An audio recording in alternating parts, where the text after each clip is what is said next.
What in the world just happened to Glen Powell's The Running Man? Let us talk about the movie that was supposed to be a surefire hit but ended up tripping right out of the gate. We are diving deep into the stunning box office disaster of Paramount's 1-100- and $10-million reboot. So, picture this. Hollywood is still trying to find its footing after the strikes. Along comes The Running Man, starring the charismatic Glen Powell, fresh off massive hits like Top Gun, Maverick, and Twisters.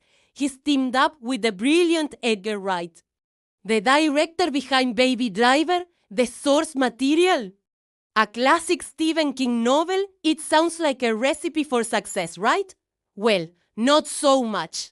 The film opened to a shockingly low $17 million in the US and just over $28 million worldwide.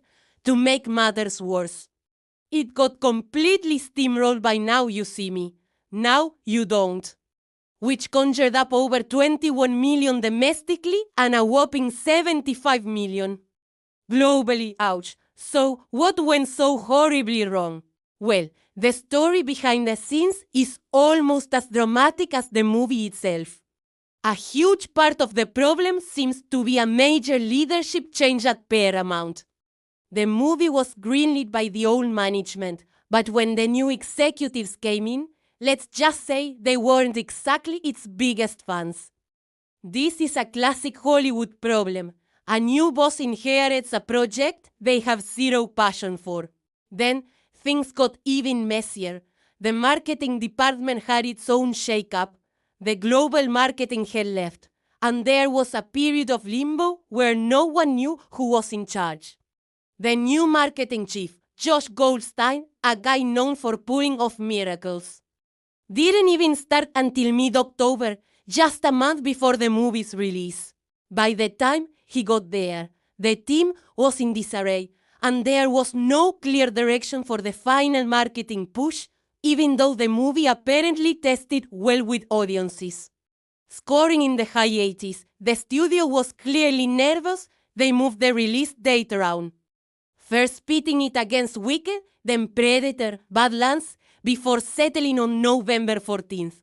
This is usually a prime spot, but the early tracking numbers were already spelling trouble, projecting a $20 million opening, which is not what you want for a film this expensive. Eventually, it sounds like the studio decided to cut its losses and slash the marketing budget once the not so great reviews came in. Advance ticket sales took a nosedive. Critics weren't thrilled with its social satire, and even though its Rotten Tomatoes score was slightly better than Now You See Me 3, it just didn't connect. Here's a key difference. Now You See Me 3 appealed to a much broader, more female-driven audience. The Running Man, on the other hand, was an R-rated sci-fi action film that primarily attracted men over 25. Funnily enough, post-screening polls showed that Glen Powell himself was only the third reason people went to see it, after the genre and the promise of a fun, exciting movie. Now, let's be clear, this isn't a sign that Glen Powell can't open a movie. He's known for being incredibly hands-on and dedicated to promoting his projects, much like Tom Cruise or Ryan Reynolds. In fact, his appeal to Middle America was one of the few bright spots, with the film performing evenly across the country, not just in the coastal cities where sci-fi usually thrives. But this failure highlights a bigger, more troubling trend. It's another example of a 1980 sci-fi reboot failing to connect with modern audiences, joining the ranks of Tron, Us, and Blade Runner 2049. It makes you wonder if these nostalgic revivals are a dead end, even with a hot star and a cool director. It also begs the question, why remake The Running Man in the first place?